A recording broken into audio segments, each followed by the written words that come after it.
नमस्कार, मैं मीनू एमएस दिशा में स्वागत करती हूँ आपका एक नए वीडियो के साथ में। आज मैं लेके आई हूँ आपके लिए एकादशी का महात्म्य, जो कि पापांकुशा एकादशी है, जो आश्विन मास की कृष्ण शुक्ल पक्ष में आती है। और कृष्ण पक्ष की क्योंकि अधिक मास था तो अधिक मास की 2 एकादशियाँ पड़ती हैं।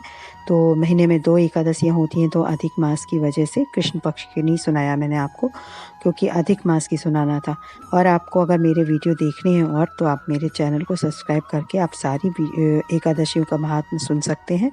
और भी कई तरह के वीडियो हैं, आप देख सकते हैं। और ये पापांकुशा एकादशी है, क्योंकि ये आश्विनी मास के शुक्ल पक्ष की एकादशी का नाम है।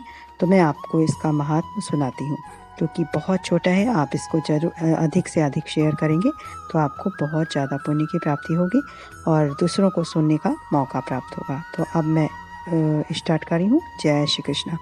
युधिष्ठिर ने पूछा, मधुसूदन, अब आप कृपा करके यह बताइए कि आश्विन के शुक्ल पक्ष में किस नाम की एकादशी होती है और उसका महात्म्य क्या है।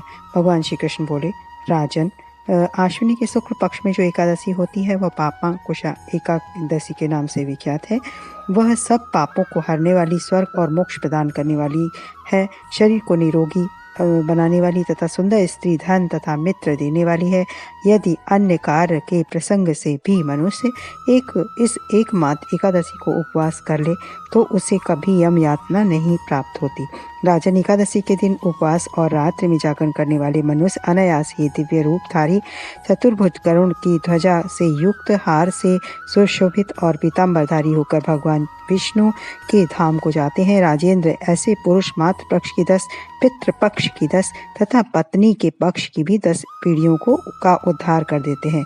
उस दिन संपूर्ण मनोरथ की प्राप्ति के लिए मुझ वासुदेव का पूजन करना चाहिए।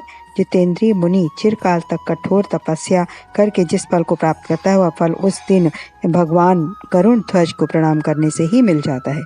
जो पुरुष स्वर्ण, तिल, भूमि, गौ, अन्न, जल, जूते तथा छाते का दान करता है, वह कभी यमराज को नहीं देखता। नवश्रेष्ठ दरिद्र पुरुष को चाहिए कि वह स्नान, जप, ध्यान आदि करने के बाद यथाशक्ति होम, यज्ञ तथा दान वगैरह करके अपने प्रत्येक दिन को सफल बनाए। जो होम, स्नान, जप, ध्यान और यज्ञ आदि पुण्य कर्म करने वाले हैं, उन्हें भयंकर यम यातना नहीं देखनी पड़ती। लोक में जो मानो दीर्घायु, धनाढ़, कुलीन और निरोग देखे जाते हैं, वे पहले के पुण्य आत्मा हैं। पुण्यकर्ता पुरुष ऐसे ही देखे जाते हैं। इस विषय में अधिक कहने से क्या लाभ। मनुष्य पाप से दुर्गति में पड़ते हैं और धर्म से स्वर्ग में जाते हैं।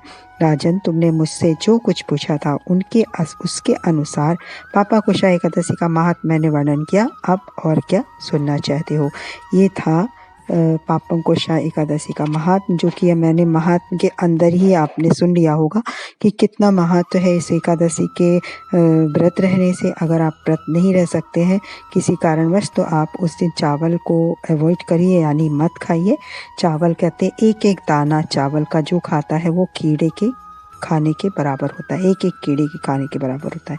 तो अगर आप वाकई में इसको मानते हैं तो ना खाएं, क्योंकि एक दिन खाने से कुछ हो नहीं जाता है। और हमको जो है थोड़ा सा सावधानी रख के अगर हम इसको निभा सकते हैं नियम को, तो बहुत अच्छी बात है।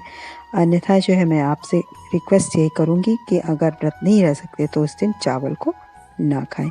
और इसमें कितना महत्व है इसका सुनने मात्र से वाजपेयी यज्ञ, अश्वमेध यज्ञ, इन सब का पुण्य क्या प्राप्ति होती है। तो आप जब किसी को सुनाएंगे तो उसमें आपको कितने लोगों को आप सुनाने के भागीदार बन रहे हैं। तो इसका जो है महत्व ज़्यादा से ज़्यादा शेयर करें। और मेरे और सारे कई वीडियो हैं, हमारे एकादशियों के हैं, कई तरह की कथाएं हैं।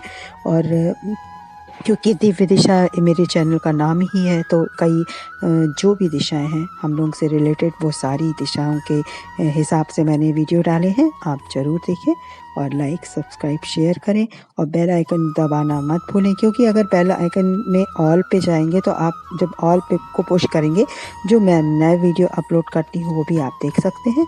और जो है आप इसका जो है जो भी महात्म्य मैं सुनाती हूँ, आप उसका भी आनंद ले सकते हैं और पुण्य प्राप्त कर सकते हैं। इसी के साथ में मैं विदा लेती हूँ। जय श्री कृष्ण।